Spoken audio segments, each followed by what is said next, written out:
Yep, it is really raining, guys.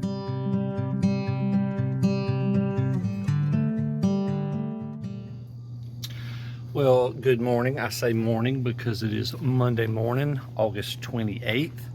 I am here. We are going to do a vlog in this video of dealing with a hurricane. The great part of a hurricane, there's really no great parts, but the great part of a hurricane is we can track it, we can watch it, and we can prepare.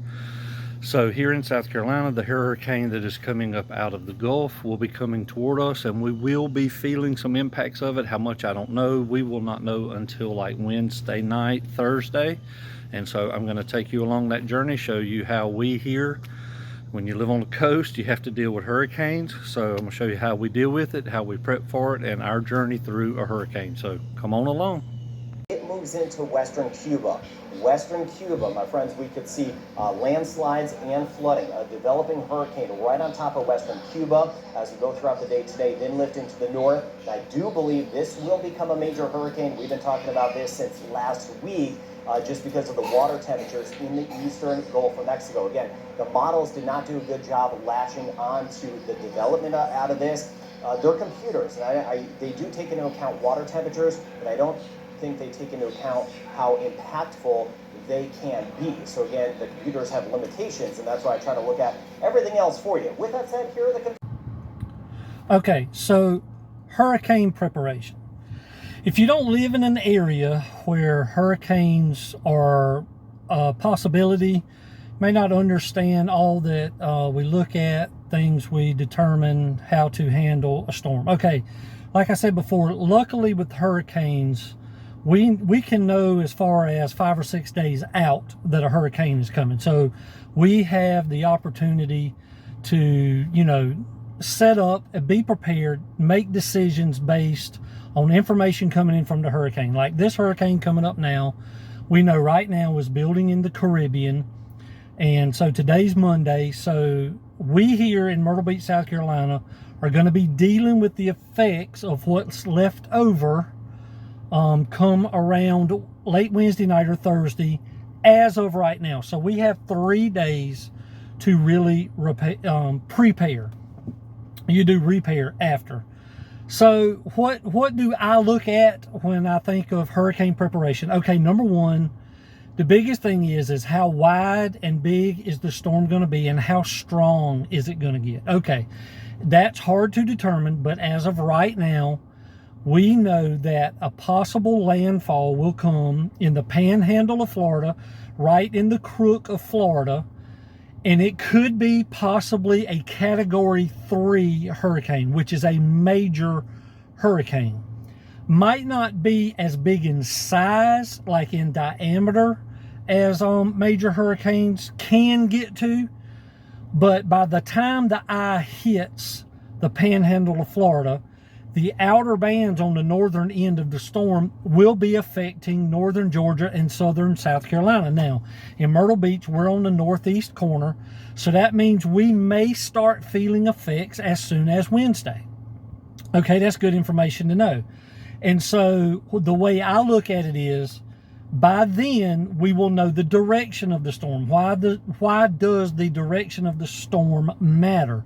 Because it's according to the northeast corner or the western side of the storm are two different monsters. The northeast corner of the eye wall is the worst of a hurricane. So that's where all your wind, heavy rains, sustained winds, all your damage, most of your damage, that's where it comes from. So if the eye is going to pass to the east of us, we're going to get the western side of the storm, which means we're going to be getting northeasterly winds coming across our area. Well, you know, I look at my property and see how northeast winds can affect it. And I'll show you that in just a little bit because I have trees in my backyard. So, but if the eye comes right across us, well, we're going to get easterly winds and we're going to get westerly winds after the eye cross. So we're going to get some pretty significant opportunities for damage. Now, we do understand by the time it gets to us, it's going to be downgraded a lot. It's going to have to travel across a lot of land. But still, even a Category 1 hurricane or a tropical storm can do damage. And that's what we have to prepare for. So tracking the storm is very, very important to our preparation.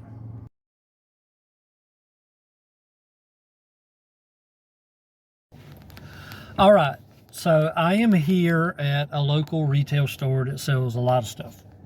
Okay, so it's Monday, and of course, everybody around here is prepping for hurricanes. So I know Thursday is going to be our bad day. Today is Monday, but still, you want to get out early.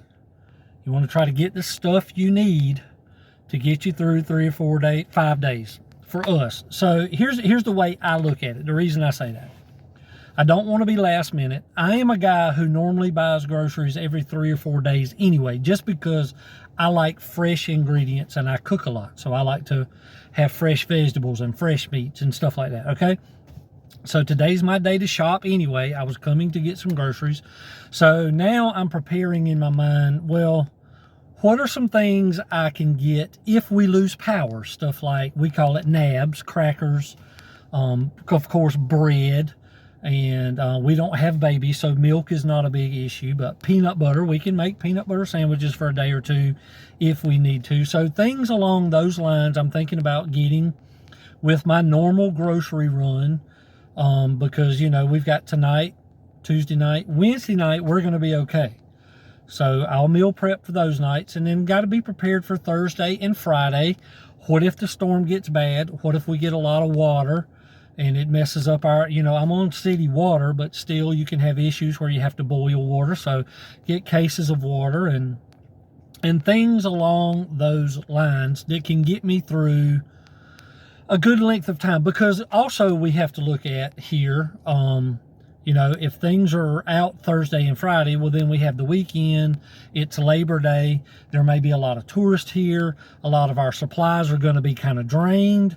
So, you know, when they scream hurricane in South Carolina, everybody goes and buys all the bread and water that they can get and then end up throwing half of it away because it wasn't so bad. But anyway, that's part of our preparation. So I was here. I'm kind of taking you along my journey in this. This is what I'm trying to show you to prep for a hurricane. My philosophy is prepare for the worst, hope for the best. So if I prepare for a Category 2 hurricane and make sure we're taken care of for 3 or 4 days, and it ends up not being that bad, we're okay. I would rather shoot for the worst case scenario, and whatever we have left over, I have 4 granddaughters at home. We'll go through it, no problem. So I know a lot of stores like this don't like you taking video inside, so I'm not going to take any videos or things like that, but cases of water, bread, peanut butter, some crackers, some snacks, things that you don't have to put in the refrigerator. I have 2 generators, smaller generators. One runs off of mixed gas, one runs off of solar. So I'm gonna have all that filled up, extra cans of gas ready to go, solar generator charged up, ready to go. That doesn't mean I want everybody just constantly opening the refrigerator door, because you know how people do with the refrigerator. They like to open up and let it speak to them and tell them what they want to eat. You know, so we're going to try to avoid a lot of that if we lose power. Now, luckily in our neighborhood, and I'll show you in another video, we do not have overhead power. We have in-ground power. So unless something happens outside that feeds our neighborhood, we may be okay on power, but always plan, always be prepared. Be prepared.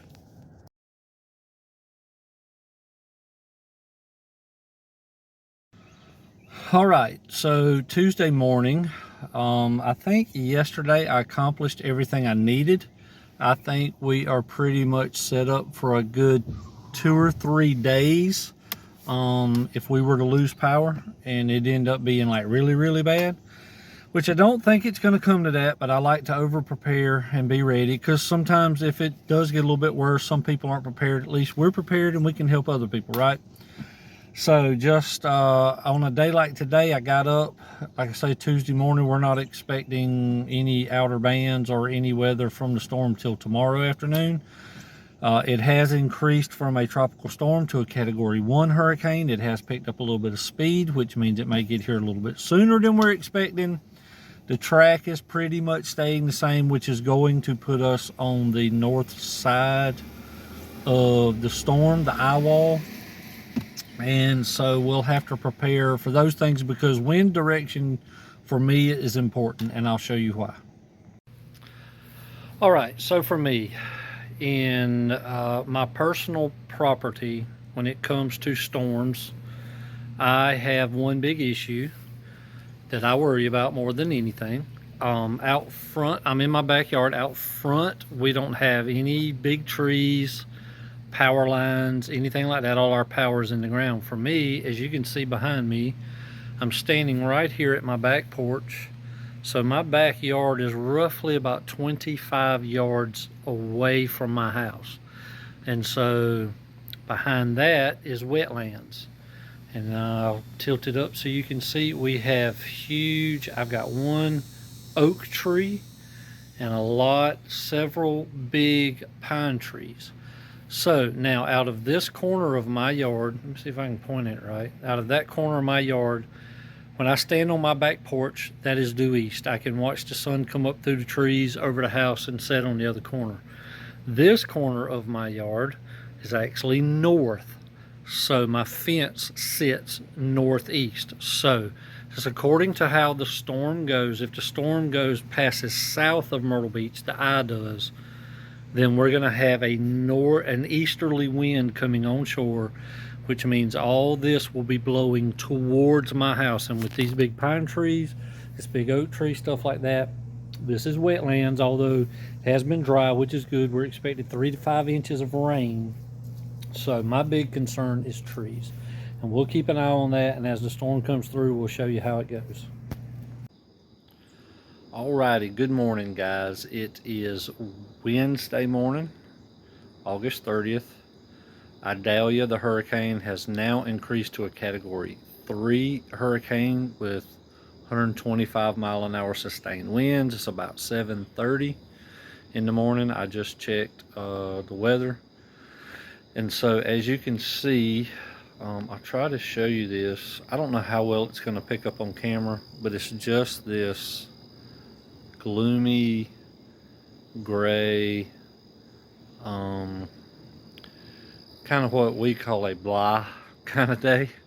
But where the hurricane is hitting in Florida, we are up on the northeast corner of South Carolina here in Myrtle Beach, and so we're just starting to get the cloud cover. There's really no wind. You can see it's a super calm, almost an eerie calm, kind of the calm before the storm, they say.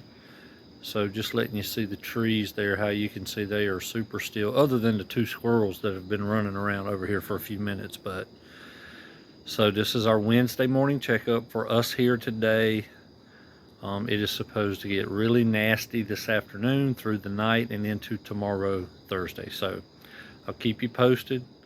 I'm kind of doing this chronological as best I can, so you can see how it goes through, how hurricanes take 2, 3, 4 days sometimes to deal with.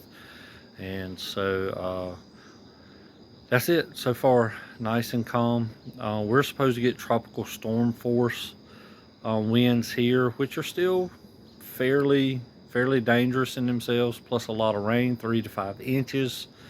We're going to be on the northern point of the center of circulation, or eye, as of right now. So I'll keep you posted.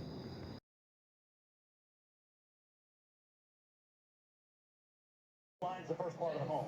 So the 2 homes, the farther down you go the street, that's where you got not only waves splashing up against the house, but it looks like certainly water intrusion here.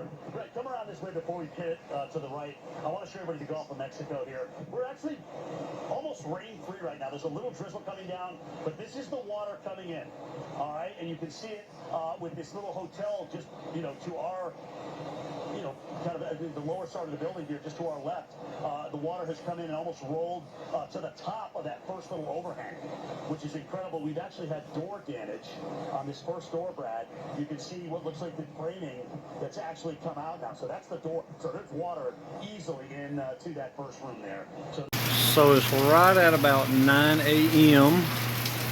The center or eye of the hurricane is just a little bit ago made crossing into Florida And this is our very first, very tip edge of the storm coming through rain-wise.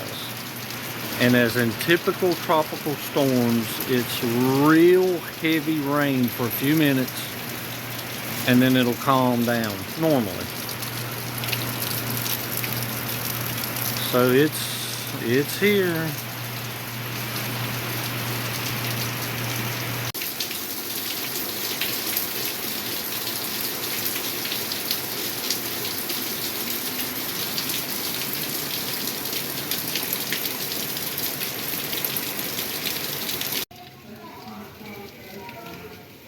This is our front yard. Currently 4:30 Wednesday night.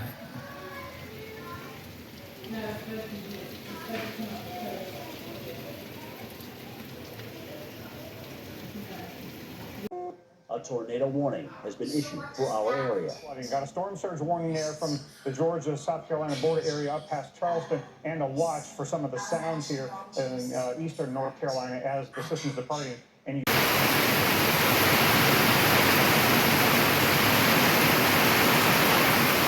Yep, it is really raining, guys. It's about 6:15 Wednesday night. The one good thing is we're not having a lot of wind, just mostly a lot of rain. Wow. Pretty heavy at times, but we're good so far.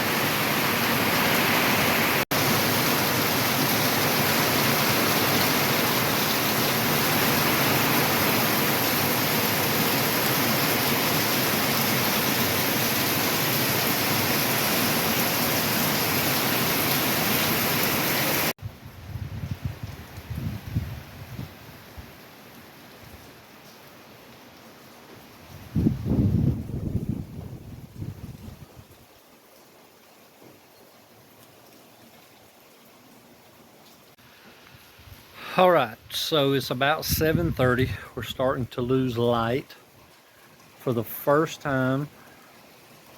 If you can hear, wind is starting to pick up and the center circulation is starting to get closer.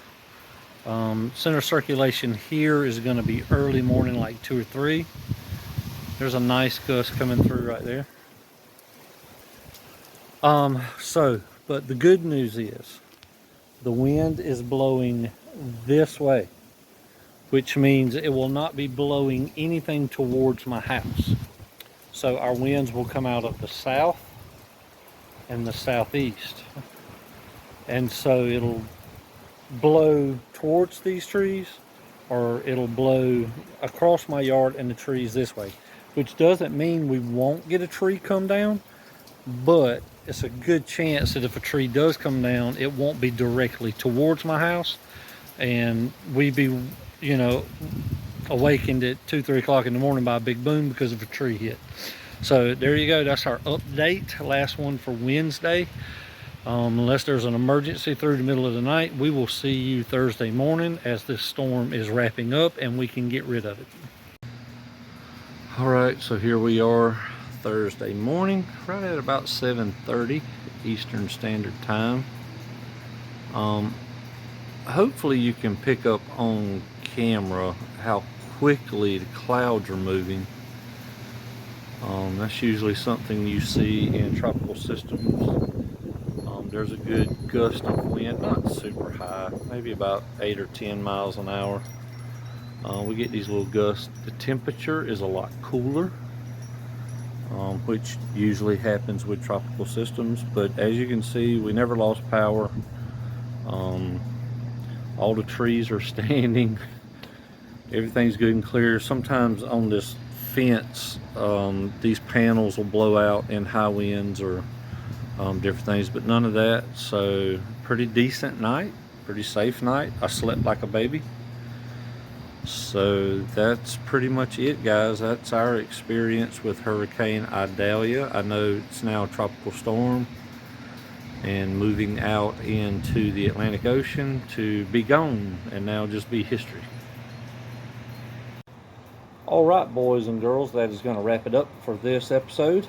And thank you for watching. Thank you for joining. I appreciate you being here. Once again, this is the Freedom Wanderer page. I'm Chuck McDonald, and I'm so happy you joined me. Still got a little wind blowing in the background. It's real cool this morning. Feels real good. I did wanted to say this as we sign off. We are praying for everybody in Florida, Georgia, South Carolina, North Carolina.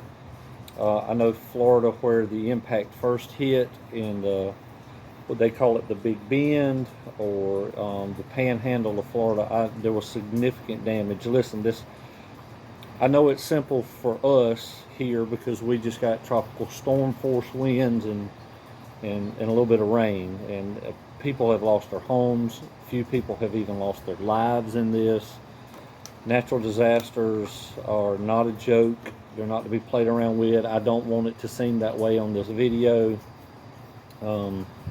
We're praying for you guys. I can remember as a kid, I was a senior in high school when Hurricane Hugo came through South Carolina and just devastated the entire state. Listen, we move on, we rebuild.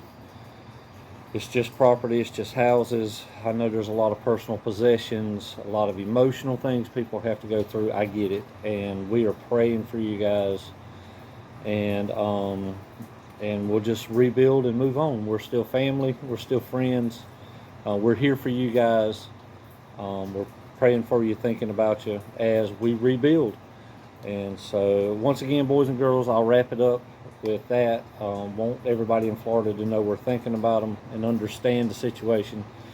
And for you people who watch this video who have never experienced anything like this, wonder what it's like, that's why we chronicled this and vlogged it, so you guys can kind of get a little understanding of what goes on, how we prep, how we handle, because there's always the before, the during, and the after we have to deal with natural disasters. So with hurricanes, we can plan a little bit more and prep a little bit more than you can with other natural disasters.